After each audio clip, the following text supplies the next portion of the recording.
chapter 13. Saul reigned 1 year, and when he had reigned 2 years over Israel, Saul chose him 3,000 men of Israel, whereof 2,000 were with Saul in Michmash and in Mount Bethel, and 1,000 were with Jonathan in Gibeah of Benjamin. And the rest of the people he sent every man to his tent. And Jonathan smote the garrison of the Philistines that was in Geba, and the Philistines heard of it.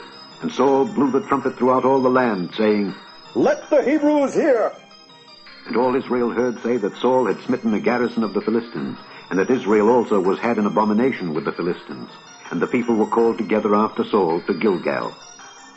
And the Philistines gathered themselves together to fight with Israel, 30,000 chariots and 6,000 horsemen, and people as the sand which is on the seashore in multitude. And they came up and pitched in Michmash, eastward from Bethaven.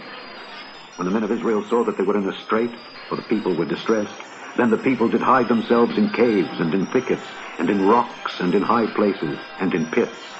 And some of the Hebrews went over Jordan to the land of Gad and Gilead. As for Saul, he was yet in Gilgal, and all the people followed him trembling. And he tarried 7 days, according to the set time that Samuel had appointed. But Samuel came not to Gilgal, and the people were scattered from him. And Saul said, Bring hither a burnt offering to me, and peace offerings. And he offered the burnt offering. And it came to pass that as soon as he had made an end of offering the burnt offering, behold, Samuel came. And Saul went out to meet him, that he might salute him. And Samuel said, What hast thou done?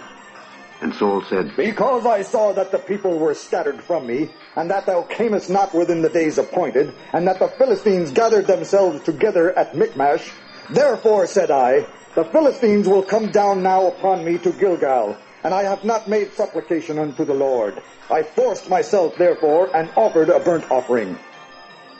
And Samuel said to Saul, Thou hast done foolishly. Thou hast not kept the commandment of the Lord thy God, which he commanded thee. For now would the Lord have established thy kingdom upon Israel forever. But now thy kingdom shall not continue. The Lord hath sought him a man after his own heart, and the Lord hath commanded him to be captain over his people, because thou hast not kept that which the Lord commanded thee. And Samuel arose, and gat him up from Gilgal unto Gibeah of Benjamin. And Saul numbered the people that were present with him, about 600 men. And Saul and Jonathan his son, and the people that were present with them, abode in Gibeah of Benjamin, but the Philistines encamped in Michmash. And the spoilers came out of the camp of the Philistines in 3 companies. One company turned unto the way that leadeth to Ophrah, unto the land of Shual. And another company turned the way to Beth-horon. And another company turned to the way of the border that looketh to the valley of Zeboim, toward the wilderness. Now there was no smith found throughout all the land of Israel. For the Philistines said, Lest the Hebrews make them swords or spears. But all the Israelites went down to the Philistines, to sharpen every man his share, and his coulter, and his axe, and his mattock. Yet they had a file for the mattocks, and for the coulters, and for the forks, and for the axes, and to sharpen the goads. So it came to pass in the day of battle, that there was neither sword nor spear found in the hand of any of the people that were with Saul and Jonathan. But with Saul and with Jonathan his son was there found. And the garrison of the Philistines went out to the passage of Michmash.